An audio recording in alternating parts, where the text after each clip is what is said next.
de l'emploi, de l'activité économique en France. On en parlera un peu. Il y aura deux parties dans cette réunion. Une première partie au cours de laquelle les intervenants qui sont autour de moi vont parler du sujet. Je les présente rapidement. Gilles Babinet, qui est à ma gauche, qui est un multi-entrepreneur, comme on dit aujourd'hui, et qui est aussi le digital champion, comme on dit en anglais. On dit beaucoup d'anglais dans la révolution numérique, mais ça veut dire en gros qu'il est le représentant de la France à la Commission européenne pour justement les questions digitales. Alexis Collomb, qui est au bout de la table et qui est le local de l'étape, il est professeur au CNAM, il est responsable de la chaire finance de marché et il réfléchit énormément à l'innovation dans le domaine des fintech, notamment, dont on parle beaucoup en ce moment. Primavera De Filippi, qui est à côté de Gilles, qui est chercheuse au CNRS et au Berkman Center for Internet and Society de l'Université de Harvard, s'intéresse elle aussi beaucoup à ces questions de blockchain, on en parlera, mais plus globalement, elle s'intéresse bien sûr à la transformation digitale. Elle travaille beaucoup sur ces questions depuis des années. Elle nous donnera notamment d'un point de vue d'experte juridique des questions qui sont posées de régulation de la révolution numérique et notamment des questions de concurrence qui sont posées. Enfin, Jean-Charles Samuelian, qui est un autre multi-entrepreneur, qui a fondé une start-up à Paris qui s'appelle Allan et qui fait de l'assurance en ligne, de l'InsurTech comme on dit, et qui donc nous fera part de son point de vue aussi praticien de la révolution numérique. Avant de commencer, pour poser les enjeux, on va proposer à Camille Boulanguet, qui est étudiante à Dauphine, à la chaire numérique et réseau, et étudiante aussi à Télécom Supélec, bravo, de poser le débat, de poser les termes du débat, et puis vous réinterviendrez pour poser quelques questions. Je précise qu'à la fin, avant de vous laisser parler, à la fin, il y a normalement, dont Mounir Majoubi, qui est là, qui représente le candidat Emmanuel Macron, il y aura plusieurs représentants, je l'espère, je ne sais pas s'ils sont arrivés, ils sont là, des candidats, donc je les présente alors à ce moment-là très rapidement. Donc nous aurons Mounir Majoubi, représentant Macron, et Nora Naour, qui est là, qui représente Jean-Luc Mélenchon, et Éric Pilat, qui est là et qui représente François Fillon. Et pour Hamon, je crois qu'il n'a pas pu venir, mais il va peut-être arriver. Allez-y, Camille. Merci. Alors, mon petite intervention, je l'ai intitulée « Comment la France peut-elle tirer parti du numérique ?» Alors, effectivement, la révolution numérique avance à marche forcée. Elle se diffuse un peu partout, de manière silencieuse, dans les grands groupes, dans les administrations et la société civile, bouleversant ainsi l'ensemble de la société. En moins de 10 ans, le numérique a révolutionné notre rapport à l'information, elle a transformé notre vie quotidienne et bouleverse notre position, la position de plusieurs grands acteurs économiques, notamment dans le transport et dans le tourisme. L'enjeu est considérable pour la société française comme pour son économie. Si la France possède des atouts indéniables dans le domaine de l'infrastructure, de la formation de sa population, en 2016, le DECI, indice mis en place par l'Union européenne pour mesurer la diffusion du numérique dans les sociétés européennes, la positionne dans le dernier tiers des pays de l'Europe des 15. De surcroît, le classement mondial des 132 unicorns établi par la CB Insight ne fait aucunement mention d'entreprises françaises dans le classement. Et Paris, l'attractivité de Paris, mesurée par pas mal d'indices, montre qu'elle est assez loin derrière les grandes américaines telles que Los Angeles, Seattle, mais également Toronto ou Tel Aviv. Il y a donc urgence. Et cette urgence, elle est double. Elle est politique et elle est économique. Alors la première urgence, c'est l'urgence de l'adaptation. Le début du XXe siècle est marqué par la transformation, la transition numérique. C'est une vague d'innovation donc technologique puissante, susceptible d'affecter en profondeur et dans un laps de temps court nos sociétés. Donc être capable de se saisir de cette vague, c'est une opportunité de transformer la société plutôt que de subir cette transformation en fait. Et tout dépend de nos attitudes. Donc plus que jamais, la 4e révolution industrielle est celle qui a à voir arriver donc l'intelligence artificielle, on va en parler, la blockchain, la robotique, l'Internet des objets. Et toutes ces transformations nous interrogent en fait sur l'avenir économique de la France et de manière plus large sur son modèle sociétal. Il est également urgent en fait que le débat se saisisse des enjeux et permettent en fait de dépasser une vision raccourcie du numérique selon laquelle le numérique serait en fait à l'origine de la destruction d'emplois. La réflexion sur la libre circulation des données entre les espaces géographiques, mais également entre les acteurs économiques, demande à être approfondie dans le débat public, afin de dépasser un peu une vision un peu orwellienne de l'innovation qui plane au-dessus des big data, des algorithmes et des autres IoT. D'autres sujets tels que sont les enjeux de la cybersécurité ou de la technologie des blockchains restent encore assez méconnus dans le grand public, alors que paradoxalement, ils représentent finalement un vivier d'emplois considérable et des vecteurs de compétitivité. Le but de ce débat de ce soir, en fait, c'est la sortie d'une vision un peu simpliste et manichéenne du numérique. La révolution numérique brouille des pistes, politiques et techniques s'entrelacent dans le débat. Et les défis de demain exigent que les savants et les politiques travaillent de concert. La poursuite donc, du virage numérique est donc un véritable enjeu pour le quinquennat qui arrive. Voilà. Merci Camille. Je vous en prie. Votre voix que j'avais dit qui était difficile. Tout à fait, ça va mieux. Je vous reviendrai tout à l'heure pour nous interpeller par quelques questions. On va commencer le débat. Je propose à Gilles Babinet de commencer, en fait, pour poser à la fois les enjeux et la réalité des chiffres. Poser la réalité des chiffres. Qu'est-ce que représente aujourd'hui le numérique dans l'économie française? Et donc le vrai chiffre, parce que vous citiez l'Europe des 15, Camille, donc en fait c'est 16e sur 28 dans le DECI, donc on est en fait à mi-chemin dans la moyenne européenne, mais on n'est pas les meilleurs, c'est clair. On constate un fort retard, notamment des TPE et des PME, c'est le point le plus préoccupant. Quel est l'état des lieux de la situation de la France dans la transition digitale? Pardon, ça ne reste pas. Bonsoir, merci d'être ici ce soir pour discuter de ce sujet passionnant qui est la transition digitale. Donc effectivement, moi j'aime bien qu'on parle du DESI parce que le DESI existe quand même depuis maintenant 5 ans et il n'était absolument jamais cité, soit par les journalistes, soit par les acteurs qui sont autour de la transformation digitale.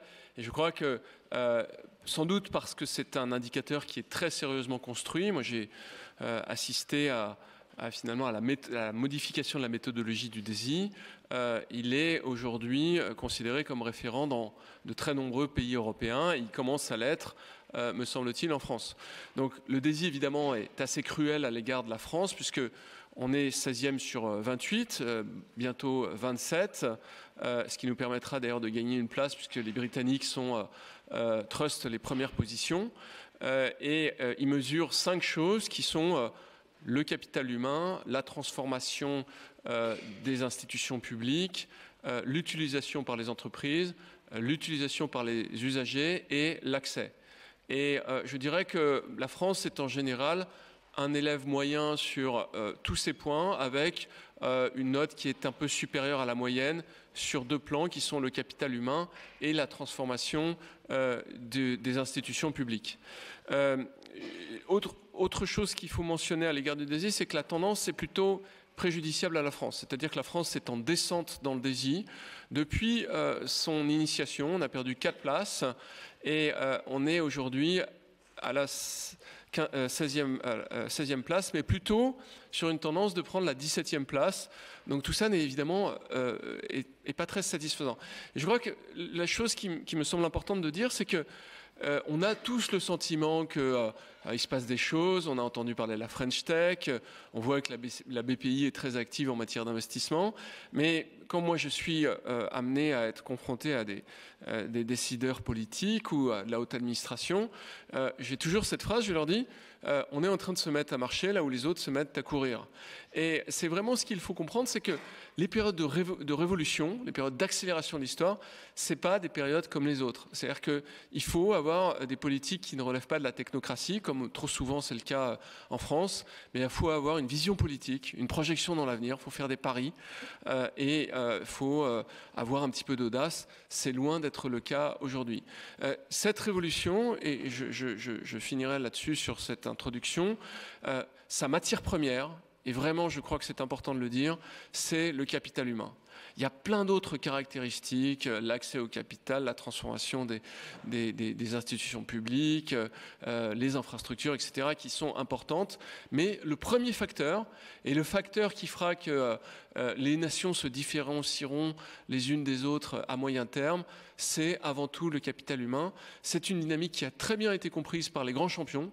Les grands champions, c'est, moi j'en cite toujours trois, hein, c'est les États-Unis, Israël, la Chine. Ils ont massivement misé sur cette notion-là et c'est, je crois, quelque chose qui devrait éclairer tout débat sur la volonté des nations d'aller dans cette direction-là. Et puis, au-delà de ça, je crois la volonté d'avoir une stratégie politique, une stratégie visible. Donc, finalement, c'est une apologie de l'action politique à cet égard. Et je crois que c'est aussi cruellement une accusation du corps politique parce que cette capacité à dégager une vision, malheureusement, je ne la vois que très rarement, si je la vois. Alors, pour prolonger juste sur un point, est-ce qu'on est capable de décrypter, de décrire quelle est la réalité, le poids de cette économie numérique aujourd'hui dans l'économie française? Comment est-ce qu'on peut la mesurer d'ailleurs? Est-ce qu'on a les bons outils pour la mesurer? Est-ce qu'on doit dire, voilà, on sait qu'il y a beaucoup de start-up, elles sont pas forcément toutes d'ailleurs, ressortent pas forcément toutes de l'économie numérique, même si elles utilisent l'économie numérique. Est-ce qu'on peut dire que ça représente en nombre d'emplois, ou est-ce qu'aujourd'hui il faut avoir une vision plutôt holistique, beaucoup plus globale, et se dire c'est une transformation qui concerne tout le monde, donc tout le monde est concerné par la révolution numérique, simplement on s'y prend pas forcément, notamment, je parlais tout à l'heure des PME, des TPE, on ne sait pas forcément comment s'y prendre et comment l'aborder, cette transformation. Alors, à Eurostat, il y a effectivement eu plusieurs tentatives de cerner la taille de l'économie numérique. Vous avez sans doute entendu parler du chiffre de 10,9 points de PIB au Royaume-Uni versus 5,5 en France. Ce sont des chiffres qui ont été faits par McKinsey. Et je pense qu'ils sont assez contestables parce que le panier moyen aux États-Unis, au Royaume-Uni dans l'e-commerce est à peu près 2,5 fois ce que l'on observe en France, et c'est très largement pris en compte dans les études de McKinsey, dans la méthodologie McKinsey. Les chiffres qui ont été énoncés par la Commission européenne sont des chiffres qui reprenaient les chiffres McKinsey et qui n'ont pas été, entre guillemets, labellisés Union européenne. Donc il ne faut pas s'y tromper, les chiffres pour le moment sont très incertains. Les études qui ont été faites par Eurostat ont été soit en quantification du nombre de start-up, soit en part de 10 PIB, pour l'instant n'ont pas été officialisées parce qu'on considère que les faiblesses méthodologiques sont trop importantes pour qu'elles puissent être, entre guillemets, labellisées par Eurostat. Donc il n'y a pas de chiffres, mais il est vrai qu'il y a des économies qui sont beaucoup plus avancées en matière de 10 PIB. Et je crois que malgré tout, on peut reconnaître que le Royaume-Uni est largement devant les autres pays européens à cet égard. Certains pays scandinaves, dont le Danemark, qui est le premier du DESI, est également une économie numérique assez forte. Mais je pense que ce qu'il faut rajouter, c'est que les caractéristiques des périodes, entre guillemets, révolutionnaires, du moins en économie, ce sont des périodes où il y a une forte mobilité des indices. La France était, en 1999, le dernier pays européen derrière la Roumanie en termes d'accès au débit. En 2005, elle était première. Donc vous voyez que ça change très très vite. Et dès lors qu'on a des politiques publiques qui sont un peu consistantes, on arrive à faire évoluer ces indices de façon extrêmement forte. Lorsqu'on voit qu'on est plutôt bien classé en matière d'e-gov et qu'on voit la qualité des services d'e-gov français, on se dit que ça ne serait pas très difficile d'arriver à prendre quelques places. Moi, j'ai renouvelé mon permis de conduire il y a quelques jours. C'est un poème, hein. Vous avez 5 interfaces différentes, 2 interfaces sur le web, une interface sur mobile, et puis vous recevez des SMS, vous savez plus très bien qui fait quoi, et à la fin on vous dit mais il faut aller prendre un ticket et puis faire la queue pour pouvoir réceptionner à la préfecture. Primavera de Filippi, quel diagnostic est-ce que vous portez, vous, sur les enjeux du numérique? Est-ce que la France a pris cette révolution numérique, cette vague dont on parlait, de la bonne façon? Et au-delà de ça, un peu quels sont les nouveaux enjeux que vous voyez apparaître?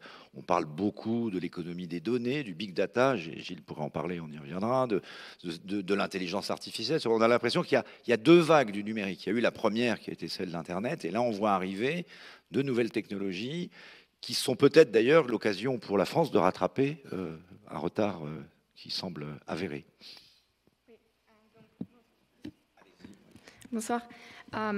Oui, en effet, je pense que c'est assez intéressant de comparer effectivement donc, ce qui s'est passé avec la première vague numérique, donc avec l'arrivée d'Internet et des technologies numériques, et cette nouvelle vague qui en fait reprend le même potentiel et la même disruptivité. C'est-à-dire qu'il y a ces technologies qui vont casser un petit peu les modèles traditionnels. Et il faut donc réinventer d'une certaine façon comment est-ce qu'on va relancer l'économie avec ces technologies. Je pense qu'il y a en fait deux points importants que la France elle doit vraiment faire attention. Le premier, c'est culturel, et le deuxième, c'est au niveau régulatoire. Je dis la France, mais en fait, c'est l'Europe en général. Moi, par exemple, je suis partie de la France il y a 4 ans. Et je suis revenue il y a 6 mois maintenant de façon assez stable, et j'ai remarqué une énorme différence vraiment au point de vue culturel par l'attitude des personnes vraiment à rechercher et à essayer d'exploiter ou d'expérimenter avec ces nouvelles technologies. Donc je pense que du point de vue culturel, il y a vraiment eu un changement, et je pense que la France, en fin de compte, est très avancée dans ce camp-là. De l'autre côté, je pense qu'il y a vraiment un besoin de créer un environnement qui soit beaucoup plus propice à l'expérimentation, et surtout lorsqu'on est dans le cas de ces technologies de rupture, donc disruptives, c'est très important en fait de créer un environnement régulatoire qui soit propice. Et je peux donner l'exemple du blockchain parce que c'est quand même le champ que j'ai étudié beaucoup. Donc peut-être en réexpliquant pour ceux qui ne sauraient pas ce que c'est en 2 mots, si c'est possible. En 2 mots, je ne peux pas, mais... en 1 minute. En fait, c'est la blockchain, mais c'est pareil avec l'intelligence artificielle. C'est toutes ces technologies qui en fait sont en train de créer des nouveaux modèles qui, en fin de compte, vont renverser ou en tout cas modifier la façon dont on organise le travail ou dont on organise les...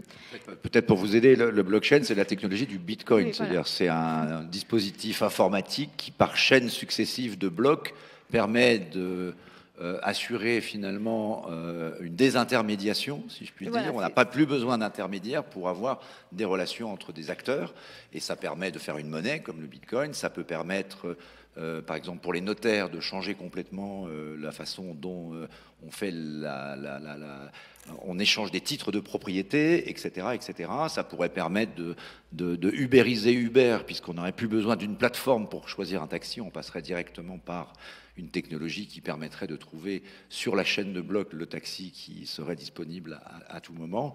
Donc c'est une technologie assez révolutionnaire, il faut le dire.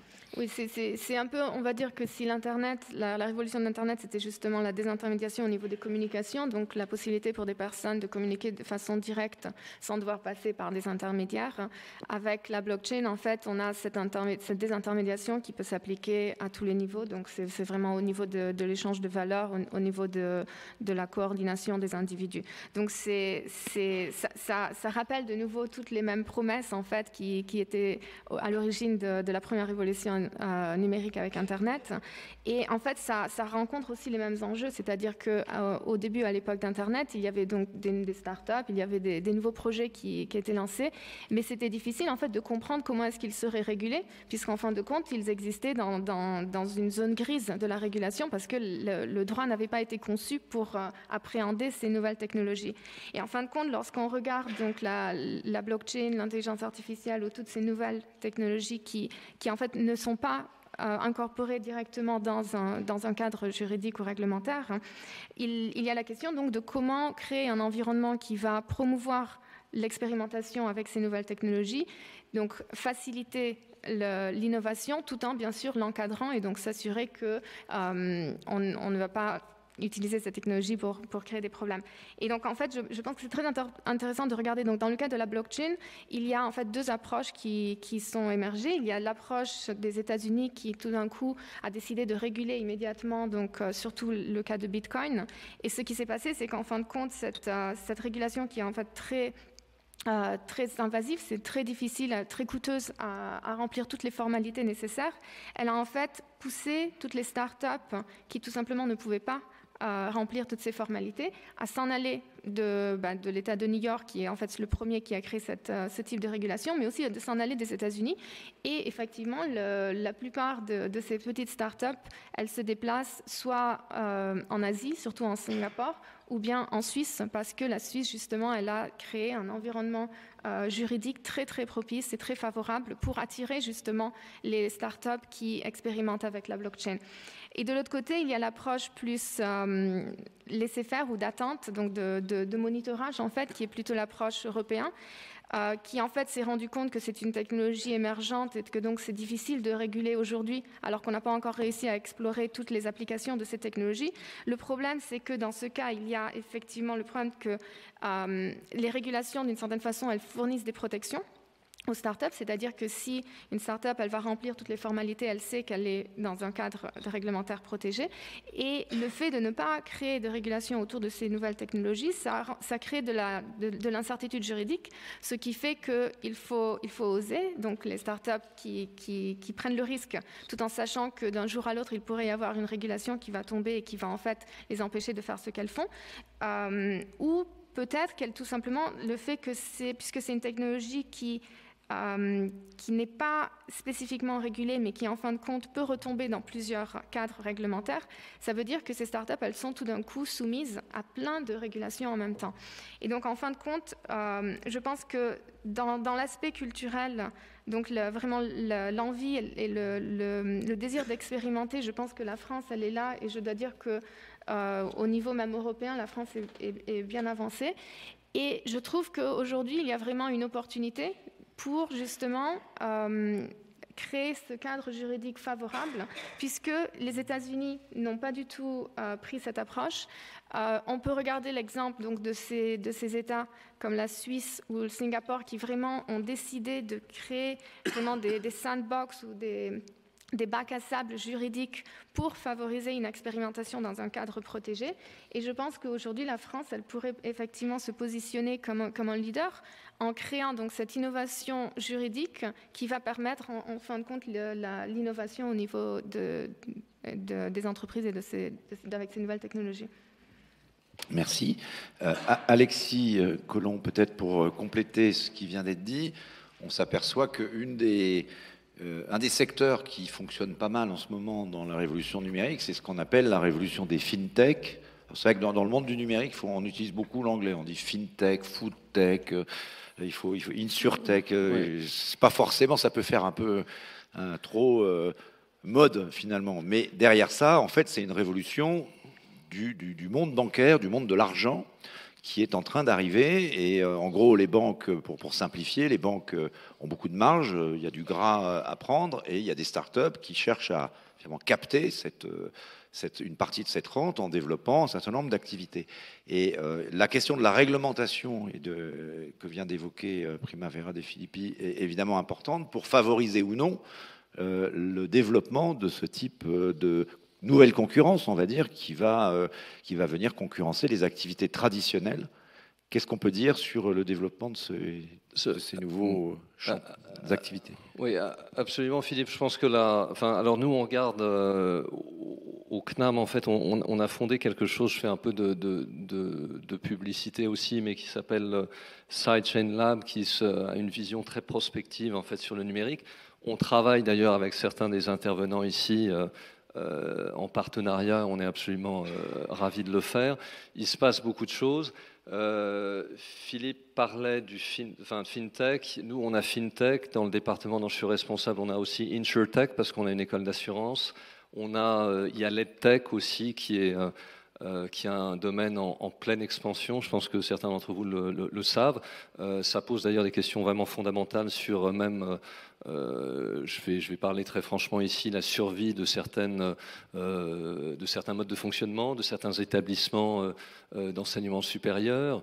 De manière générale, il y a énormément de choses qui bougent. Donc, en fait, on essaye vraiment d'avoir une vision très holistique, je dirais, de la révolution numérique. Alors, sur les fintechs en particulier, bien sûr, le Bitcoin, c'est une crypto-monnaie, ça a commencé en fait là-dessus. C'est vraiment l'idée que quand vous parlez à différentes personnes, on va essayer de décentraliser l'argent. On a décentralisé le travail avec le télétravail, l'introduction d'Internet, etc.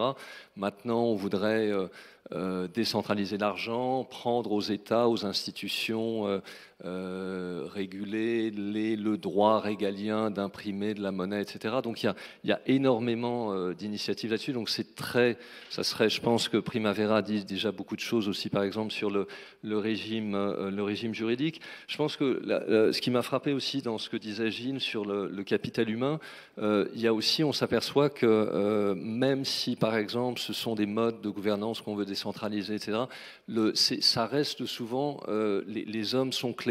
Par exemple, il y a aux États-Unis, c'est pas très bien de dire ça parce que c'est pas un État qui est toujours en vogue, mais par exemple l'État du Delaware est hyper agressif. Et pourquoi? Parce que le gouverneur du Delaware est un ancien des télécoms et qu'il a décidé de mettre de la blockchain partout. Donc il a fait une grosse annonce l'année dernière, etc. On ne sait pas exactement toujours ce que ça veut dire, où ça ira, etc. Mais donc, il y a vraiment je dirais, l'humain est clé. Donc, sur la fintech, et je m'arrêterai là, je pense que ce qui est très important, c'est toute la révolution numérique en cours, bien entendu, pour les institutions financières, les assureurs. C'est pour ça que Jean-Charles, on est ravis que Jean-Charles soit là aujourd'hui. Mais ça va avoir un impact très très fort aussi sur les métiers, c'est évident, et donc sur l'éducation et comment aider les gens à se requalifier. On a parlé, il y a un rapport d'ailleurs ce matin, l'intelligence artificielle pour la France qui est sorti, etc. On en parle beaucoup, mais par exemple pour un établissement comme le CNAM qui se focalise beaucoup sur la formation professionnelle, c'est vraiment essentiel en fait d'essayer de repenser et d'accompagner ces transformations qui, pour ma part, je pense, sont vraiment puissantes. Et moi, j'ai vécu, en fait, j'ai commencé ma carrière dans la Silicon Valley. Je suis arrivé en France, je vais vous parler très franchement, je pensais que et comme le disait Primavera, il y a eu un changement dans les 5 dernières années. Il y a des gens comme Gilles, etc., qui sont des promoteurs, je dirais, des serial entrepreneurs qui font beaucoup parler de la French Tech, etc. Mais ça, il y a 10 ans, il n'y avait pas ça. Et pour des gens comme moi, par exemple, qui viennent dans la Silicon Valley, quand je rentrais en France, j'avais l'impression de rentrer dans la préhistoire. Enfin, je vous parle très, très franchement. Et là, dans les 5 dernières années, il y a vraiment eu un changement très radical qu'on sent. Voilà, pour l'environnement global. Donc, je ne veux pas parler trop longtemps parce que je trouve qu'on a réussi à avoir un super panel ce soir avec les représentants des programmes numériques de certains candidats. Mais pour terminer, juste sur ta question, Philippe, sur la fintech, je peux vous dire que si vous travaillez dans une banque ou dans une société d'assurance, les 10 prochaines années vont être extrêmement différentes. Et nous, on s'intéresse, on travaille notamment, par exemple, avec Primavera et d'autres sur la transformation de certains secteurs à cause de la blockchain.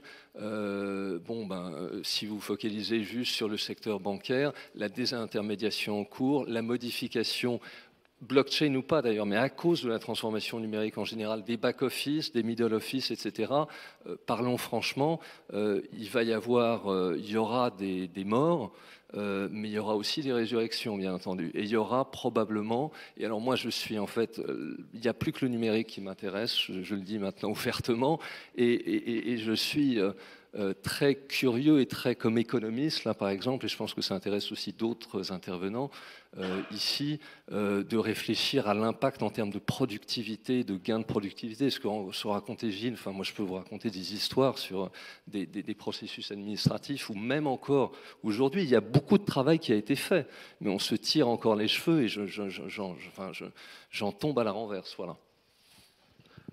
Merci beaucoup. Alors, pour terminer le tour de table, peut-être donner l'exemple d'un acteur, justement, lors de l'InsurTech. Est-ce que Jean-Charles Samuelian, qu'est-ce que c'est que Allant et quelle est l'idée où vous voulez devenir, vous voulez ubériser l'assurance, c'est ça l'objectif? Alors, ubériser, j'ai jamais très bien compris le terme, vous voulez bouffer la laine sur le dos des assureurs. Ouais, non, alors du coup, Alan, c'est une boîte qu'on a créée il y a 1 an maintenant. On est une nouvelle assurance santé 100% digitale, extrêmement simple, transparente. On a obtenu un agrément d'assureur en octobre dernier, donc la boîte a 1 an. On est assureur depuis octobre. La CPR, qui est la Banque de France, n'avait pas donné d'agrément à une boîte indépendante depuis 1986. En tout cas, c'est ce qu'ils nous ont dit. Et donc, on est rentré dans ce milieu très régulé où on apporte, via la technologie et la simplicité de l'expérience et la simplicité des usages, ce qu'on pense être une offre de service bien supérieure. Donc, on fait de l'assurance santé pour les entreprises et les individus. Et ce qu'on voit sur l'attraction qu'on a depuis notre lancement en octobre, c'est que dans ces milieux qui était particulièrement sclérosé dans son développement et qui n'avait jamais vraiment pensé aux utilisateurs, on voit que c'est un changement profond et qu'on peut gagner des parts de marché très rapidement. Et ça, je pense que ça souligne un peu toute la tendance numérique et tout l'enjeu qui est changer les usages et comment, via la technologie, on change les usages. Et ça s'applique pour nous dans l'assurance, mais ça s'applique, je pense, au niveau de l'État et au niveau d'à peu près tous les produits. Et on ne peut plus attendre, et je pense que n'importe quel citoyen, en fait, ne peut plus attendre d'avoir Facebook, Uber dans sa poche et de se retrouver sur le site du permis de conduire, pour reprendre l'exemple de Gilles, à faire 900 clics avant d'arriver à ses fins. Donc la première question, c'est celle des usages et comment on change via le numérique tous les usages. Et nous, c'est ce qu'on essaye de faire chez Alan très fort en ce moment. Et en fait, ça sert notre base future et notre vision qui est comment après on aide à changer le système. Et nous, on a créé cette boîte non seulement pour créer une meilleure assurance santé, mais pour avoir plus de transparence et de simplicité dans la manière dont on vit notre santé. Et là aussi, il y a plein de sujets comme le machine learning, l'intelligence artificielle, qui sont en train de créer des briques élémentaires qui vont changer profondément la manière dont on pense les systèmes. Et ça, pour rentrer dans le sujet de la position de la France, je pense qu'on a un moment vraiment critique parce qu'on a un point d'inflexion où, en effet, il y a 5 ans, moi j'ai créé une première boîte, il y a 6 ans maintenant que j'ai revendu. On faisait des sièges d'avion pour la classe éco, donc milieu très régulé aussi de l'aéronautique. C'était pas sexy d'aller en start-up il y a 5 ans ou 6 ans. On était des grands tarés à faire une start-up industrielle en sortant d'école. Et maintenant, la tendance a complètement changé. Les gens de grandes écoles essayent tous de venir bosser dans les start-up, à l'université, etc. Donc, on a cette bonne tendance-là et à la fois, on s'aperçoit que les briques élémentaires pour créer une boîte aujourd'hui en France, elles sont basées que sur des services américains qui sont Slack, Google, Amazon Web Services. Donc en fait, ils ont créé toute cette brique élémentaire qui était la première vague d'Internet pour créer des boîtes modernes aujourd'hui se base sur des services américains.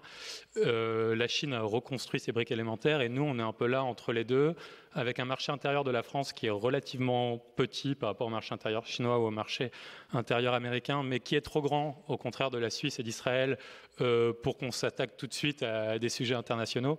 Et je pense que tout l'enjeu de la France, c'est d'arriver à impliquer une dynamique européenne là-dessus, de financer des projets de très grande ambition. Et je pense qu'un de nos enjeux, c'est qu'on manquait un peu d'ambition aussi dans les startups qui étaient créées en France, qui avaient rarement une vision mondiale très rapide. Et là, ça commence à changer. Et après, continuer à alimenter du talent. Et au niveau de l'État, je dirais, le dernier élément que nous, on essaie de construire dans l'assurance, mais qui s'applique à l'État, c'est comment on s'adapte à un monde qui change très rapidement. Et que ce soit les plateformes, la digitalisation, elles changent la manière et où toutes les startups changent la manière dont on appréhende le travail. Et en fait, ça pose plein de questions sur le financement de la protection sociale, qui est financée aujourd'hui par le salariat, comment elle se passe dans une économie de freelancers ou d'indépendants, comment tous ces métiers vont impliquer. Et si Et on vit une phase exponentielle d'accélération, donc c'est pas à horizon 5 ou 10 ans. Il y a encore un an et demi, on pensait que c'était impossible de battre qu'une intelligence artificielle n'arriverait jamais avant 10 ans à battre le champion du monde de Go, et ça s'est fait il y a un an. Donc comment on vit dans cette accélération extrêmement forte? Merci. Alors, peut-être avant d'écouter les représentants des politiques qui pourront être interpellés sur ce qui est proposé dans le cadre de la présidentielle, je voudrais, avec Gilles, resituer 2 ou 3 enjeux. On l'a dit, une révolution dont la vitesse est extraordinaire et semble s'accélérer. Ça va non seulement vite, mais ça va de plus en plus vite. Deuxième chose, dans les enjeux, donc évidemment, avec le risque de ne pas avoir pris la bonne marche d'escalier ou le bon train au bon moment. Les technologies dont on parle sont en train de changer très vite. Et donc, est-ce qu'on a les compétences? Comment se doter des compétences pour accompagner? Premier point. Deuxième point, le sentiment qui est très fort, je crois, dans la population, ça a été cité, d'une peur face à la vitesse de ces changements, notamment parce que jusqu'à présent, le numérique, on le vivait comme consommateur, on était des utilisateurs, on n'a pas besoin savoir coder pour servir d'un ordinateur, d'un téléphone portable. On a l'impression de subir des changements aujourd'hui dans 2 domaines forts de notre vie quotidienne, notre travail, c'est-à-dire que la relation au travail est en train de changer. On voit évidemment tous ces gens qui sont des enfants de la révolution numérique, qui sont chauffeurs ou livreurs à vélo, etc. On ne voit pas très bien le lien avec le numérique. Le seul truc, c'est que c'est le téléphone qui lui donne ses ordres aujourd'hui. Donc il y a le téléphone au travers de la plateforme, j'entends. Donc il y a quand même un changement important. Le deuxième changement important, c'est que en fait, on travaille pour le numérique, gratuitement, pour Google. Ceux qui ont gagné la première vague, on travaille pour eux en leur donnant quoi? En échange du service qu'ils nous apportent, qui est évidemment d'une valeur exceptionnelle. Partout dans le monde, on peut faire des recherches, lire un journal, avoir la météo, avoir un itinéraire, que sais-je encore. La contrepartie, c'est qu'on donne nos données. Et ces données, évidemment, il se pose la question de la propriété de ces données. Donc ça fait 3 grands enjeux politiques, je crois, qu'il faudrait peut-être, alors ça c'était avec mes mots de journaliste, on écoutera les représentants politiques là-dessus, mais ce que toi, Gilles, tu penses de ça, à un moment où ça s'accélère, est-ce qu'on n'a pas une sorte de sentiment de perte de contrôle, voire même de colonisation? On a parlé de colonisation par les GAFA, par les Google, Apple, Facebook, Amazon, qui fait que nous, en Europe, on est finalement des nains, on subit, on est des consommateurs, on n'est pas des acteurs de la transformation, et ça crée un vrai hiatus, avec le risque d'un backlash, je dirais, de gens qui vont... On parle de néoludites, de gens qui vont se révolter contre la technologie. Voilà. Alors c'était un peu brouillon ce que j'essayais de dire, mais je crois qu'on m'a compris. En tout cas, j'ai vu quelques visages acquiescer. Je crois que la chose, c'est d'essayer de comprendre pourquoi on en est là. C'est-à-dire que, très clairement, 2 grands ensembles aux comportements souvent assez impériaux se sont constitués, les États-Unis et la Chine. On a parlé d'Israël comme finalement une société qui a, un État qui a bien réussi dans le numérique, mais ces 2 États, ils ont eu, à mon avis, 2 caractéristiques communes et que je me tue à essayer de faire comprendre au sein du pouvoir politique. C'est la première, une continuité extrêmement forte dans les politiques publiques à l'égard de l'innovation. Je crois que personne ne perçoit ça, mais moi je l'ai vraiment vu, puisque j'ai eu la chance de voir des amis qui travaillent à Washington et qui m'ont permis d'avoir quelques entretiens. Mais la politique publique d'innovation américaine, elle a été créée en gros entre le premier mandat George Bush père en 1989 et puis l'arrivée d'Al Gore au pouvoir en 1993. Dans les valises de Bill Clinton. Je ne sais pas si vous vous souvenez, on parlait d'autoroute de l'information, et ils ont défini des règles assez simples, et ces règles ont perduré pendant les 4 alternances qu'on traversait, enfin les 3 pour l'instant, peut-être les 4 qu'on traversait les États-Unis. Elles ont perduré à tel point que les directeurs des grandes administrations publiques, de type DARPA, DOD et autres, ont fait les alternances. Ce qui n'est pas le cas en France et ce qui n'est pas le cas dans un certain nombre de pays. Et la même chose est arrivée en Chine. En Chine, il y a à peu près la même chose. C'est-à-dire qu'ils ont décidé il y a assez longtemps, plus récemment, mais en gros à peu près en 2000 de devenir des acteurs majeurs dans le domaine de l'économie numérique, et ils ont créé des proxys de ce qu'ils observaient en matière de politique publique aux États-Unis. Puis après, la deuxième chose, c'est les caractéristiques des points sur lesquels ils ont jugé nécessaire d'appuyer. Donc le premier, je l'ai dit tout à l'heure, l'éducation. Je pourrais faire juste un exposé là-dessus, mais je ne vais pas y revenir. Le deuxième, c'est ils ont pris conscience du fait que c'était un modèle d'innovation de rupture versus des innovations incrémentales, et que de ce fait, l'importance de l'accélération était fondamentale et que le capital risque était évidemment essentiel. Et donc on a, juste pour vous donner une idée, en 1993, l'argent qui était investi aux États-Unis en capital risque, c'est 800 millions de dollars. L'année dernière, juste pour la partie venture, c'est-à-dire je ne prends pas en compte les business angels, c'était, alors les chiffres varient suivant les associations sur lesquelles on s'appuie, mais entre 53 et 62 milliards de dollars. 53 et 62 milliards de dollars. À l'échelle de l'Europe, on est aux alentours des 21 milliards d'euros. Donc vous voyez qu'on est très très très loin devant. Et quand je vous dis 21 milliards d'euros à l'échelle de l'Europe, c'est en prenant le business angel plus le venture. Donc c'est vraiment incomparable. Si on prend le venture et le business angel aux États-Unis, on est loin au-delà des 100 milliards de dollars. Et ce qui est encore plus impressionnant, c'est d'observer la dynamique de la Chine. La Chine est encore derrière. La Chine est aux alentours des 49 milliards de dollars, mais avec une croissance de l'ordre de 30% par an. Dans certains segments, comme l'intelligence artificielle, la Chine est déjà passée devant les États-Unis. Alors je ne vais pas vous assommer de chiffres, mais je crois que c'est important de comprendre les dynamiques qui sont à l'œuvre et la volonté de s'inscrire dans le temps long, et le temps long c'est du temps politique avant toute chose, la volonté d'investir sur le capital humain, et le capital humain c'est du temps long évidemment. Et je crois la dernière chose qui est essentielle, c'est d'être capable de créer je dirais une sorte d'engouement citoyen, collectif sur ces enjeux. Et ça, c'est quelque chose qui est très visible aux États-Unis. C'est cette idée que je trouve merveilleuse et que j'ai fait mienne de Victor Hugo, qui est de dire « rien n'est plus fort qu'une idée dont l'heure est venue ». Et ça, c'est quoi? C'est l'apologie de l'expression politique. C'est-à-dire que quand vous aurez des acteurs politiques comme en France, qui sont majoritairement issus du monde du droit, qui seront des avocats, qui seront des notaires, des notables plutôt de province, il est évident que, n'ayant pas d'expertise à cet égard, ils vont chercher à vous faire peur sur ces enjeux parce qu'ils ne les maîtrisent pas. Et le moins on en parlera, le mieux ils se placeront en mode défensif à cet égard, le plus finalement ils continueront à avoir une légitimité. Donc on vous explique que c'est très dangereux, que les GAFA sont dangereux, que la data c'est dangereux, qu'il faut avoir des protections, des réglementations à l'égard de la donnée qui sont draconiennes, etc.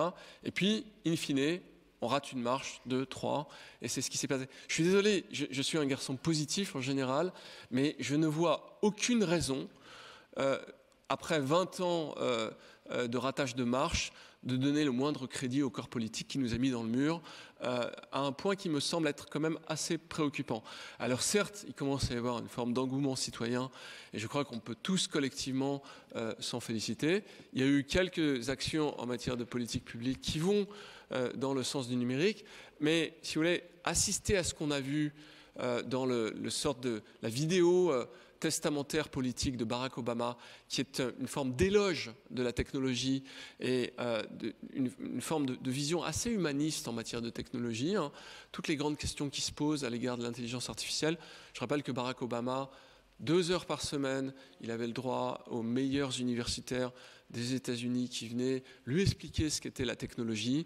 On n'a évidemment rien de tel en France et on ne peut pas construire une vision collective si on n'a pas au sein du corps politique la volonté de s'inscrire profondément dans un futur porté par la modernité, porté par les enjeux de la transformation digitale. Donc, je crois que, et c'est également une interpellation que je fais finalement aux gens qui portent les campagnes politiques, c'est que si vous êtes des représentants d'un volet technocratique de votre de vos champions, entre guillemets, eh bien, je crois que les choses resteront telles qu'elles seront. Si vous êtes là pour forger une vision de la société qui passe par finalement le potentiel de la transformation digitale, et je crois que c'est une bonne idée parce qu'on peut résoudre la plupart des grands problèmes que l'on a de cette façon-là, eh bien, c'est tout à fait souhaitable. Ce matin, on avait un débat, on attendait les candidats, aucun d'entre eux n'est venu. Je crois que c'est extrêmement regrettable. Et j'ai surtout entendu un égrenage de mesures technocratiques qui montrent finalement la portée, l'importance qu'ils mettent à l'égard de ces enjeux. J'ai beaucoup parlé, j'en suis confus, mais je pense que c'est important de le dire parce que, vous savez, Pancho Villa, qui est un bandit, donc c'est quand même difficile de citer un bandit, il disait quand même une chose qui a beaucoup de sens, et plus encore à l'ère de la société civile, il disait... alors lui, il disait hommes, mais 100 personnes décidées font une révolution. Et ça, de mon petit mandat, entre guillemets, au sein des institutions publiques, c'est la conviction que j'ai acquise. C'est que si vous poussez une idée, là, autant que vous êtes, une seule idée, avec constance, vous vous dites, voilà, c'est ça notre idée, on va la pousser, vous la verrez, dans un délai très bref, devenir réalité. Et c'est, je crois, vraiment important de comprendre cette notion-là et d'essayer de pousser ce message de modernité. Merci beaucoup. On va écouter les représentants dans quelques minutes. Juste Primavera, cette dialectique entre liberté et protection, finalement, qu'a évoqué Gilles. Il y a la révolution Internet, c'est une révolution de la liberté. Il faut le moins de protection possible pour laisser éclore les innovations. En plus, ça va plus vite qu'on est capable de les réguler. C'est ce qu'on décrivait pour la première révolution Internet.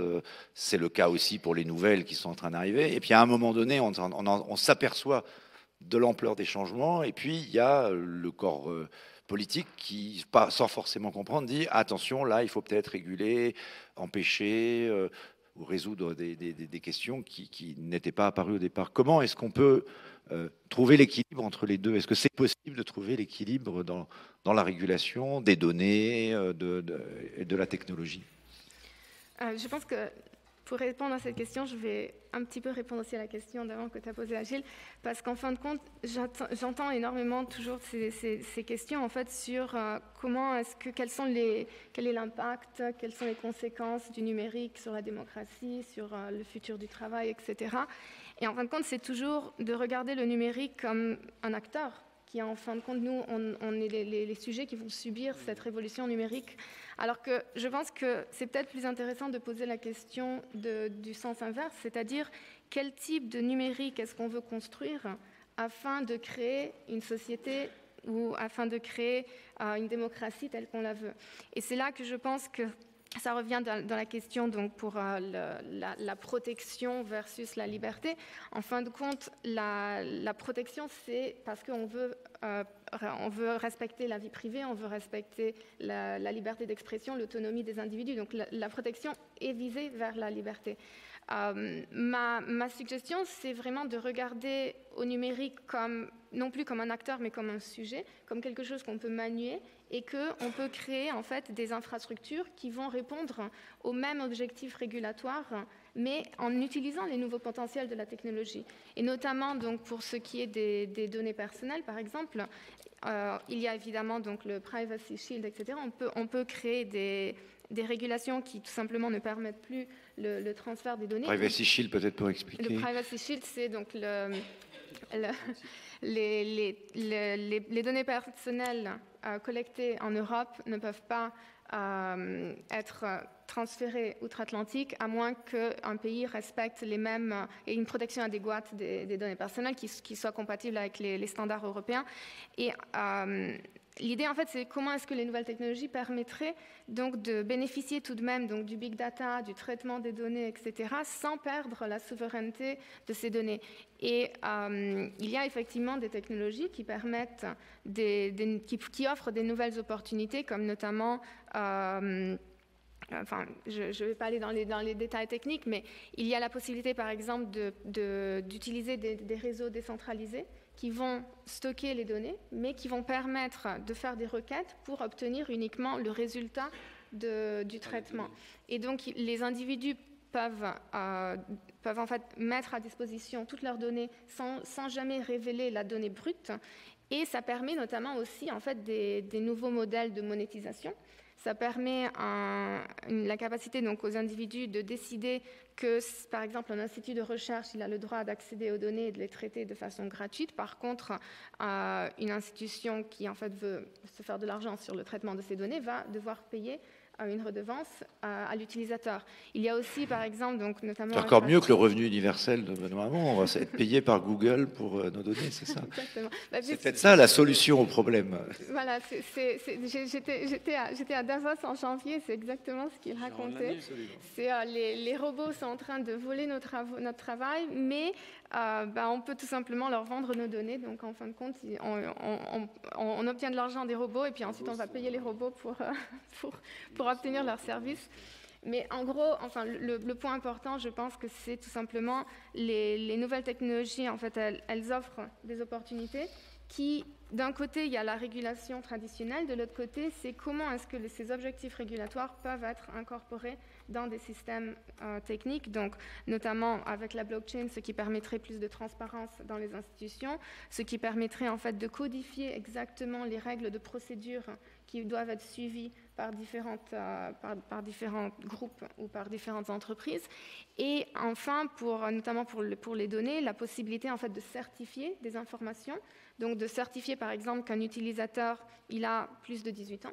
Ce qui fait que si je m'enregistre, si j'utilise la plateforme de Google en Irlande, je vais donner mes données personnelles à cette plateforme. Cette plateforme ne peut pas transférer les données à Google ou à Data Center aux États-Unis, mais peut fournir les informations nécessaires pour que je puisse aussi interagir avec les plateformes à l'étranger. Donc, ça permet en fait si on utilise la technologie et on la manie de façon à obtenir nos objectifs, en fin de compte, on n'est plus des sujets qui subissent cette révolution numérique, mais au contraire, on devient des acteurs.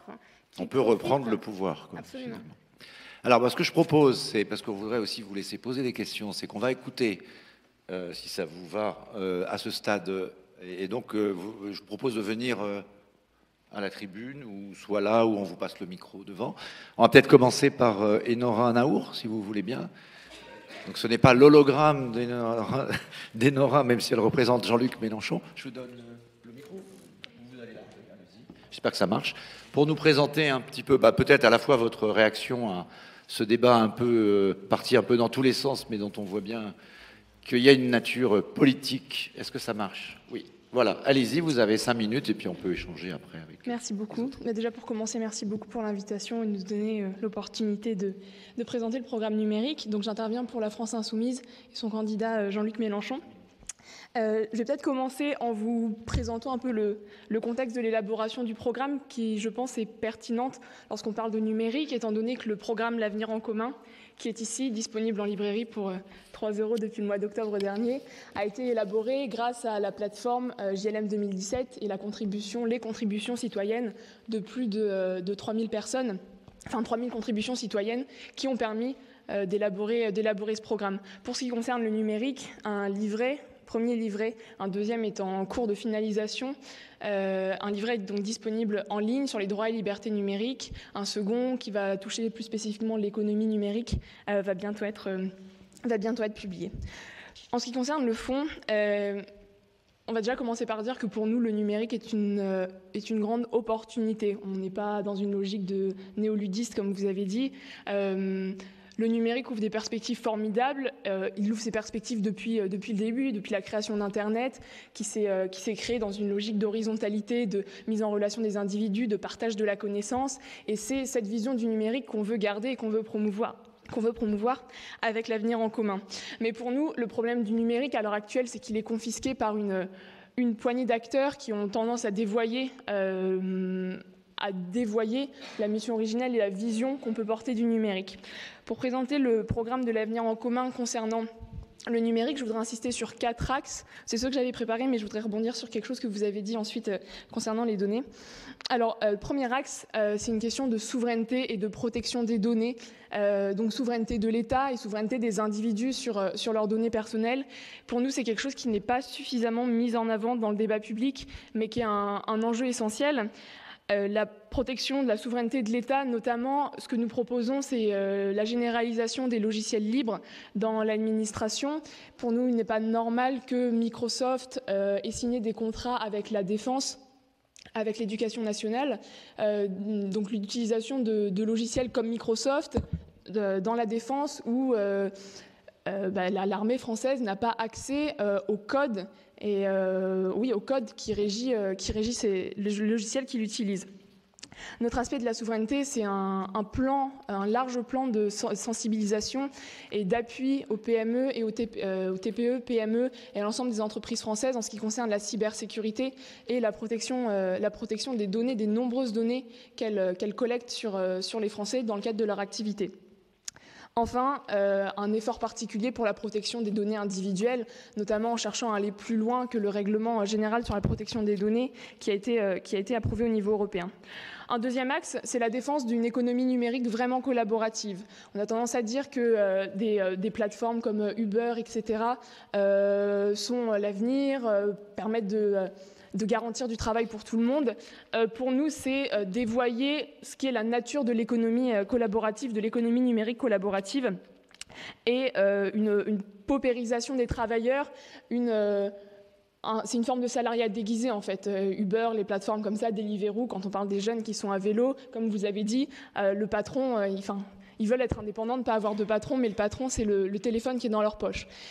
Avec l'Avenir en commun, nous défendons la vision d'une économie vraiment collaborative, avec le soutien à des modèles alternatifs, le soutien au SCOP, le soutien aux sociétés coopératives, comme ça existe à Paris. On peut penser à Coopanam, des travailleurs qui souhaitent être indépendants, mais qui se réunissent en coopérative pour fournir ces services collaboratifs. Un troisième axe, c'est la lutte contre la fracture numérique. Lorsqu'on parle de développement de l'économie numérique, il ne faut pas oublier que c'est aussi un facteur de creusement des inégalités contre lequel il est absolument nécessaire de lutter et ce qui peut aussi avoir un impact positif en termes économiques quand on parle de formation des travailleurs et formation au numérique. Trois axes sur ce sujet. La formation à l'école, avec la création de cours de culture numérique et la création d'un CAPES d'informatique. La généralisation de la médiation numérique sur tout le territoire pour les personnes qui n'ont pas accès à la connaissance des usages informatiques, donc avec le développement de maisons du numérique, de médiateurs. Une minute. D'accord. Et en termes de formation professionnelle, également une grande refonte de l'enseignement professionnel et sa réintégration dans le service public de l'enseignement professionnel avec une orientation spécifique sur les usages numériques. Enfin, un dernier point, l'adaptation de l'État et des institutions. Dans le cadre de la 6e République que nous souhaitons, il est question notamment de privilégier et de développer la consultation en amont des lois, comme ça a été fait pour la loi sur la République numérique, et favoriser donc la consultation citoyenne et aller vers davantage de démocratie participative. Un dernier point, et ça peut être ouvert au débat, c'est quelque chose sur lequel on est en train de réfléchir, un sujet complexe, donc je ne vais pas prétendre apporter une réponse maintenant. On était invité au MEDEF la semaine dernière et c'était la conclusion de dire, comme vous l'avez dit, les données pourraient être le nouveau revenu universel en fait. Et c'est quelque chose, c'est une vision avec laquelle nous ne sommes pas d'accord. On s'inspire notamment des écrits de Morozov là-dessus, qui dit que bientôt la vie privée va être le luxe des personnes riches en fait. La division de la société entre ceux qui auront les moyens de se protéger contre l'appropriation de leurs données personnelles et ceux qui seront obligés de les vendre pour garantir un revenu. On n'a pas de solution miracle là-dessus, mais c'est une réflexion qu'on essaye de pousser dans l'élaboration de nos livrets, notamment la réflexion sur le statut des données, notamment des données d'intérêt général, éventuellement le passage des données dans le domaine commun. C'est un sujet ouvert à débat, mais c'est quelque chose à laquelle nous réfléchissons. Merci beaucoup, Enora. Alors, je signale qu'il y a la création... Ah oui, vous n'avez pas cité, parce que dans la tribune de demain, vous aurez élaboré par le journaliste spécialiste de la question à la tribune, Sylvain Roland, qui est dans la salle. Vous avez ce que proposent tous les candidats sur le numérique, donc pour ceux qui ne sont pas là, vous pourrez retrouver.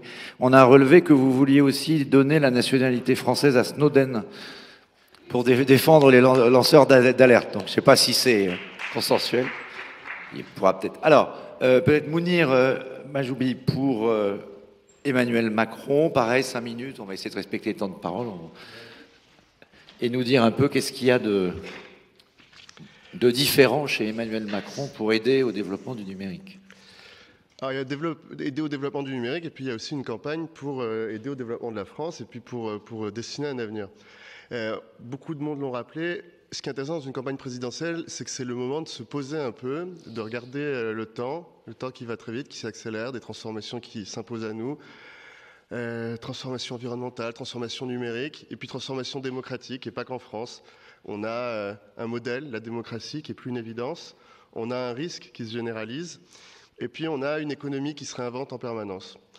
La présidentielle, c'est le moment de faire un pari, c'est le moment de montrer un horizon et de dire, moi je souhaite pour ce pays que dans quelques années, on soit capable d'aller vers cet endroit. Et les propositions que je vais vous faire, c'est celles qui vont nous donner les moyens d'y arriver.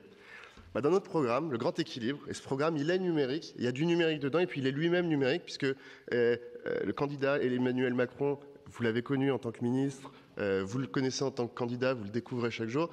Moi, c'est la 3e campagne présidentielle que je fais, je ne suis pas très vieux. C'est la première fois que je vois un candidat pour qui le numérique n'est pas un sujet, une option, un sous-domaine ou une façon de faire des tweets ou le buzz. C'est pour lui un véritable objet de réflexion, un système de pensée, une culture, une pratique. Qu'est-ce qu'on propose dans ce programme et comment ça vit ensuite dans ce projet numérique ? Libérer, protéger, c'est un des grands sujets de discussion ce soir. Libérer, ça veut dire quoi ? Libérer, ça veut dire libérer l'initiative, libérer la créativité, libérer les envies, mais aussi libérer les esprits. C'est-à-dire renoncer à tout ce qui peut empêcher d'aller devant, tout ce qui peut empêcher de construire. Ça s'applique à l'entreprise, mais ça s'applique aussi dans les vies personnelles. Dans tout ce qu'on raconte, dans toutes nos propositions, dans tout ce qui nous anime, il y a cette idée de libérer la parole, libérer l'action, libérer les envies. Et puis protéger, c'est quoi ? Protéger, c'est à la fois au niveau individuel et au niveau collectif. Au niveau individuel, c'est comment on garantit à chacun qu'il va pouvoir dessiner la vie qu'il a voulu pour lui-même et pour sa famille et pour sa communauté locale. Comment on donne les capacités de réussir. Et donc, c'est pour ça que dans nos propositions, vous allez voir, dans Libérer, il y a aussi libérer d'une imposition qui parfois empêche d'agir.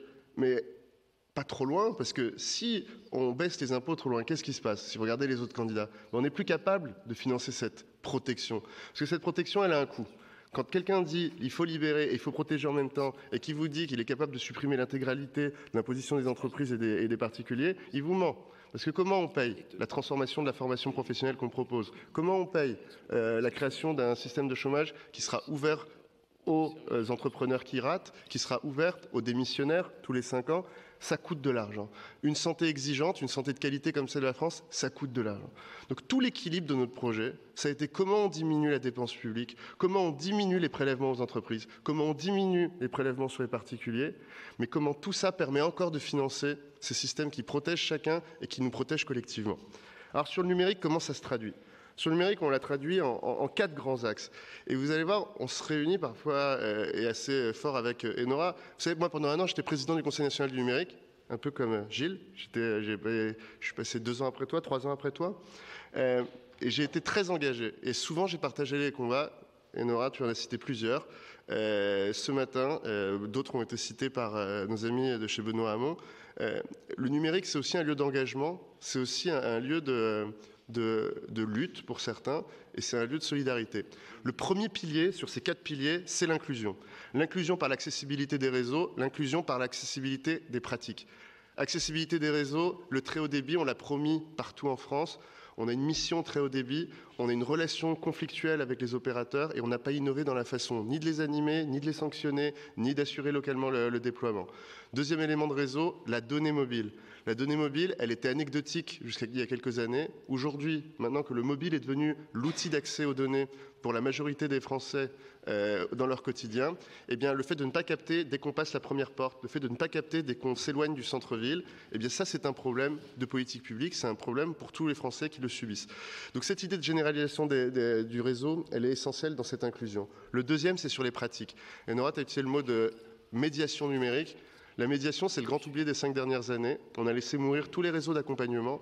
La médiation, elle est essentielle pour 2 choses. En France, on a 5% des personnes qui jamais seront autonomes en numérique. Le très grand âge, la maladie, la non-maîtrise de la langue, le handicap, feront que ces personnes-là n'auront jamais accès à nos services publics transformés numériquement, n'auront jamais accès aux services privés numériques. Puis il y a 15 à 20% des Français pour qui c'est très dur. Et bien pour ces 15 à 20% pour qui c'est très dur, aujourd'hui on n'a rien à leur proposer. Je suis obligé de vous dire, vous avez 2 minutes. Il me reste 2 minutes, ça me suffit. Puisque vous savez qu'elles se transformeront. Parce que sinon je vais me faire gronder par Enora. Donc c'est ce premier pilier sur l'inclusion. Le deuxième, c'est celui de la compétitivité économique. On oublie de le rappeler, la transformation numérique, c'est aussi une chance incroyable pour notre économie de se réinventer, de créer de la valeur et de créer de l'emploi. Et là, on va devoir agir à différents niveaux. Le premier, c'est celui des TPE-PME. Tu en as parlé. Je me suis battu pendant 1 an au sein du CNUM pour accompagner ces TPE-PME dans la transition numérique. C'est important, c'est 49% des emplois, plus de 80% des emplois sur les territoires. Il faut impérativement que l'État s'engage avec ces TPE-PME. Plus globalement sur les entreprises. Faciliter la vie des entreprises, c'est baisser l'impôt sur les sociétés en le passant à 25% pour arriver à un taux d'imposition pour les PME qui ressemble à celui des grands groupes, qui ressemble à celui des grands acteurs. C'est une mesure de justice fiscale entrepreneuriale. Pour les startups, on en parle, c'est important d'en parler. Comment on finance et comment on donne envie à ceux qui en ont les moyens de financer l'économie plutôt que l'immobilier, en supprimant l'ISF pour les valeurs mobilières, en conservant un ISF sur la richesse immobilière. C'est de dire que l'argent qui travaille pour l'économie et qui crée de l'emploi, il est supérieur à l'argent qui crée de la rente. Ça, c'est quelque chose d'essentiel chez nous, c'est quelque chose d'essentiel dans nos valeurs et qu'on va mettre en place avec cette transformation de l'ISF. Le deuxième, c'est le prélèvement forfaitaire unique. Prélèvement forfaitaire unique, ça va mettre fin à une chose, c'est l'ingénierie fiscale et les optimisations et la création de lois de correction permanentes chaque année parce qu'on n'avait pas su trouver des systèmes intelligents sur la fiscalité des plus-values. Ça veut dire que quelqu'un qui crée une entreprise, qui la revend et qui réinvestit derrière, entre les deux, il aura réussi à trouver les capacités à la fois financer le collectif, comme on en a parlé tout à l'heure, mais aussi à avoir suffisamment la capacité de réinvestir derrière. Aujourd'hui, pour certains, sans processus d'optimisation, on pouvait arriver à des niveaux de fiscalité de fiscalisation qui pouvaient dépasser 50-55% d'une plus-value générée. Allez, Mounir, je suis désolé, il va falloir conclure. Et la conclusion, elle est assez simple, elle est sur la transformation de l'État et sur la citoyenneté. Sur la transformation de l'État, notre objectif, il est simple, 100% des procédures numériques d'ici 2022, l'État plateforme, une identité numérique renforcée, une cybersécurité essentielle, une 4e armée, si on y arrive pendant les 5 premières années du mandat. Citoyenneté sur les données personnelles, on partage le combat, à la fois transparence des plateformes sur l'utilisation et la valeur générée par les données en France, création d'une agence au niveau européen pour monitorer et influencer et réguler par les bonnes pratiques ces grands opérateurs internationaux. Et enfin, nous proposons, et ça c'est quand même essentiel, et c'est important que ça vienne de la campagne d'Emmanuel Macron, la création d'une taxe sur le chiffre d'affaires des grands opérateurs numériques. Une taxe sur le chiffre d'affaires, ça veut dire qu'il n'y a pas besoin d'aller chercher s'ils ont un établissement permanent ou pas. S'ils réalisent un chiffre d'affaires sur le territoire européen, nous taxerons ces activités et elles seront ensuite déductibles de l'impôt sur les sociétés. Ça veut dire quoi? Une entreprise française et européenne, pour elle, cette taxe, elle sera neutre, mais un acteur américain qui aujourd'hui peut générer jusqu'à 5 milliards d'euros de chiffre d'affaires en Europe et ne payer strictement aucun impôt ici, grâce à cette taxe, on pourra le faire participer à ce fameux deuxième pilier qui est celui de la protection et de la socialisation des risques. Donc c'est à la fois un programme équilibré qui met le numérique au cœur et qui tente de créer ces équilibres. Merci Mounir. Donc pour pas qu'on pense que je suis macroniste, je redonnerai 2 minutes à Enora tout à l'heure. On va enfin finir avec avec Éric Pila pour François Fillon. Désolé de vous imposer comme ça une succession, mais je pense que c'est le plus simple, même si on aurait pu faire un vrai grand débat avec les 11, mais là ça aurait été compliqué. Donc pareil, 5-6 minutes, si vous le voulez bien, et puis...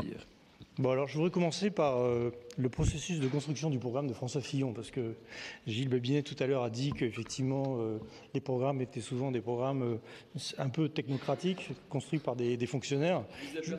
Je voudrais rassurer quand même Gilles. Le programme, il a été construit depuis 2013 par Pierre Danon et François Bouvard, qui sont des gens qui viennent de la société civile. Pierre Danon, je ne le présente pas, il a été le président de Numéricable et puis de BT Retail.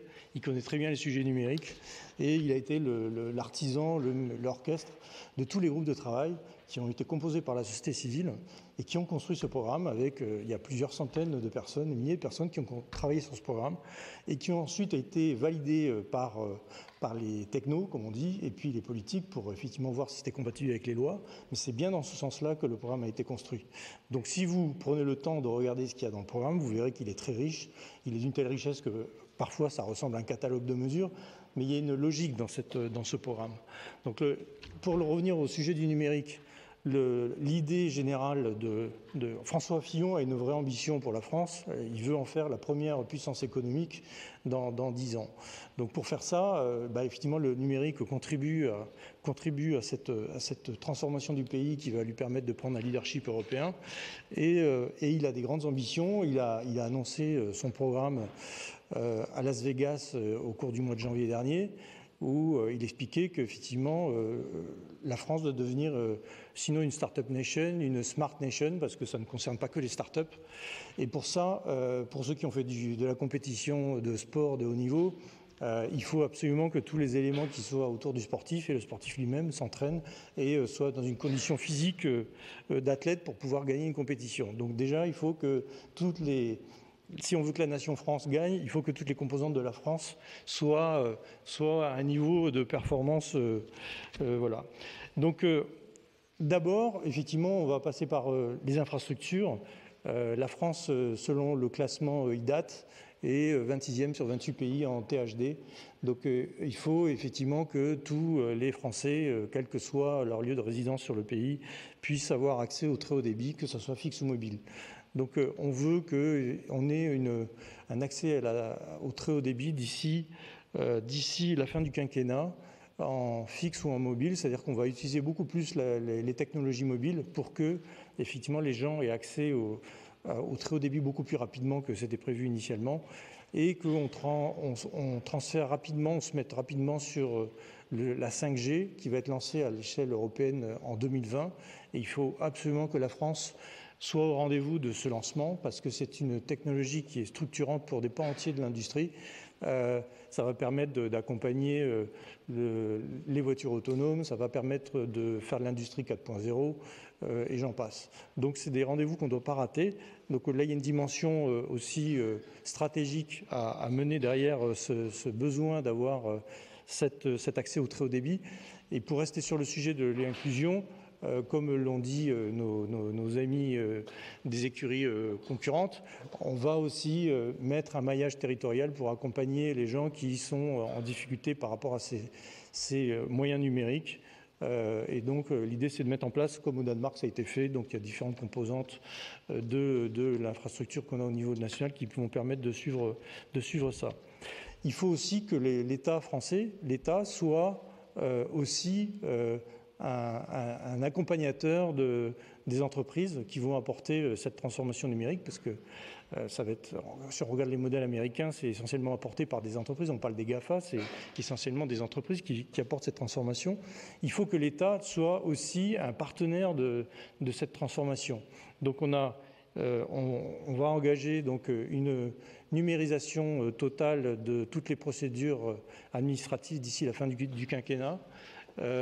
On va accélérer la plateformisation de l'État avec les expériences qui ont été lancées avec l'Étalab. François Fillon avait créé Étalab. Il y a eu ensuite la DINSIC qui a été lancée et qui a lancé une sorte de start-up au sein de l'État pour plateformiser et développer des services pour les citoyens. Là, on va passer à une échelle beaucoup plus industrielle, tout en gardant l'ADN de la méthode de développement agile, pour qu'effectivement tous les services de l'État soient plateformisés. Sur l'e-santé, je ne sais pas si on aura le temps de parler de l'e-santé, mais l'e-santé est aussi un sujet absolument essentiel. Gilles souligne depuis quelques jours qu'effectivement, on a certainement une des meilleures bases de données en matière de santé dans le monde, sauf qu'on ne l'utilise pas. À l'échelle de l'intelligence artificielle, la donnée est absolument vitale. Ça serait dommage qu'on n'utilise pas ces données pour, effectivement, la France devienne un pays leader dans l'IA avec les moyens qu'on a.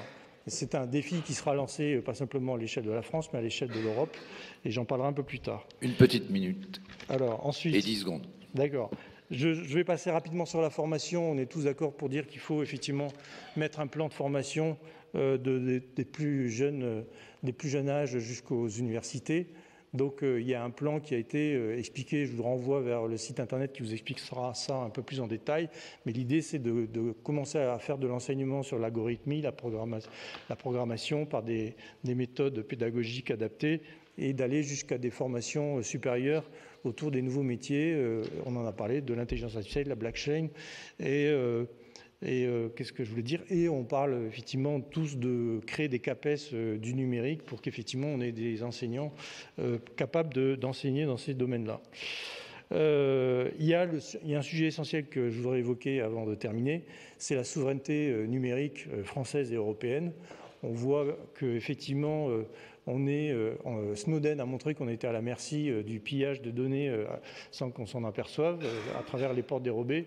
Donc on a l'ambition de reprendre la maîtrise complète de toute l'infrastructure numérique, c'est-à-dire des couches les plus basses avec les semi-conducteurs jusqu'aux dernières couches. Et on va lancer des initiatives bilatérales ou multilatérales européennes avec des coopérations renforcées pour lancer un plan de relance de la maîtrise de nos infrastructures numériques.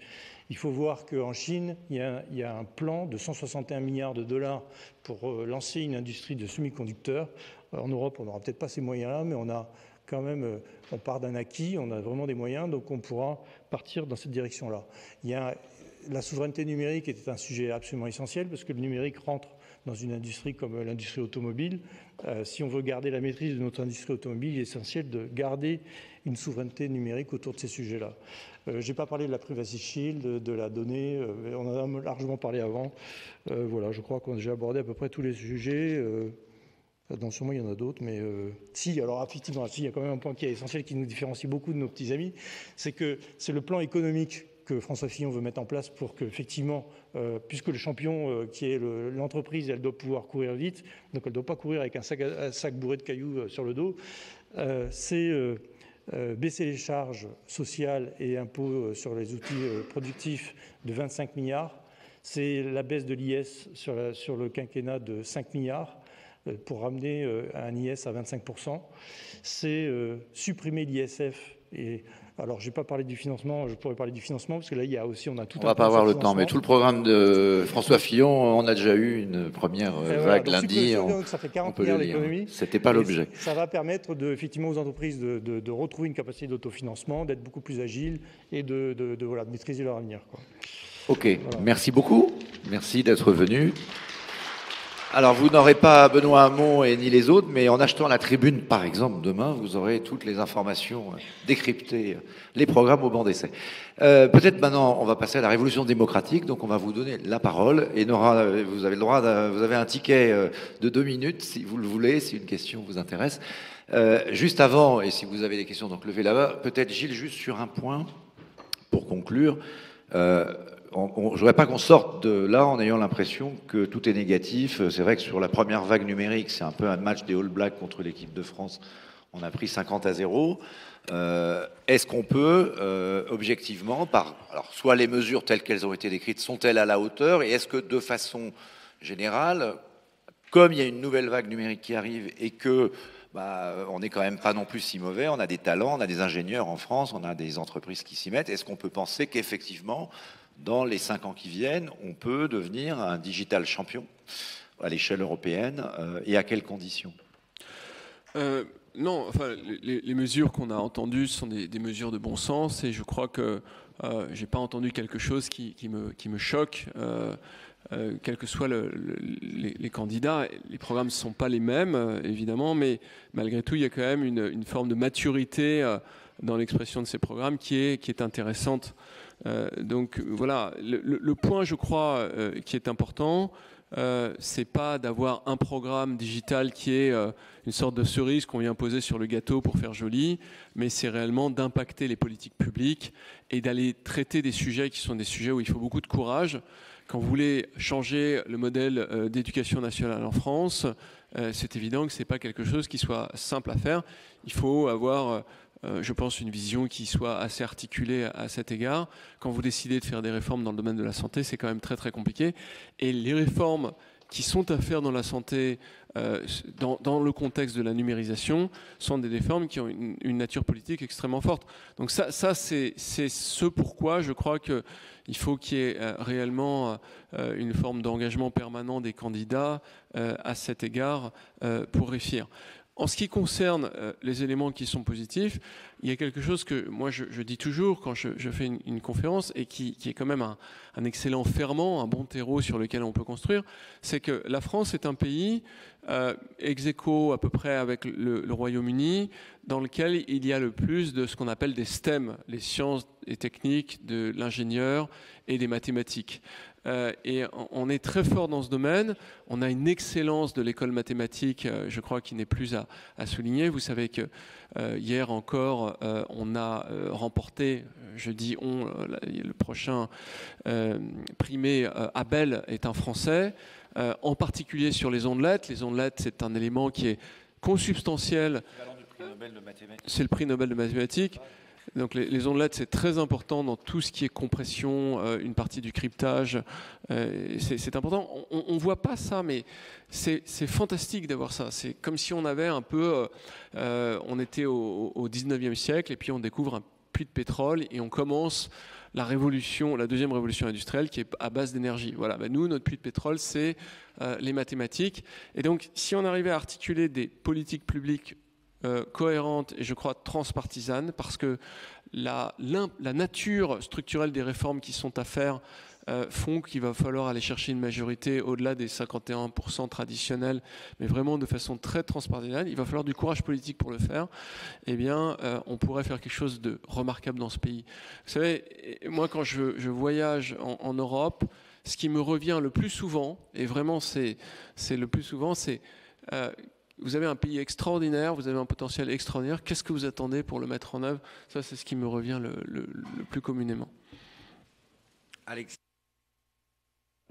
Oui, mais écoutez, alors je vais mettre ma casquette de représentant du CNAM ici d'abord pour vous remercier tous d'être ici présents. Je fais signe à Pierre-Pascal Boulanger, l'organisateur du Printemps de l'économie au fond à gauche, et à son équipe. Ils font toujours chaque année, maintenant je crois que c'est la 5e année, un super travail. Philippe Mabille pour nous avoir d'ailleurs donné des tribunes dans la tribune et pour avoir modéré cette table ronde. Et puis bien sûr les 3 intervenants que nous avions ce soir, Gilles bien sûr, Primavera et Jean-Charles.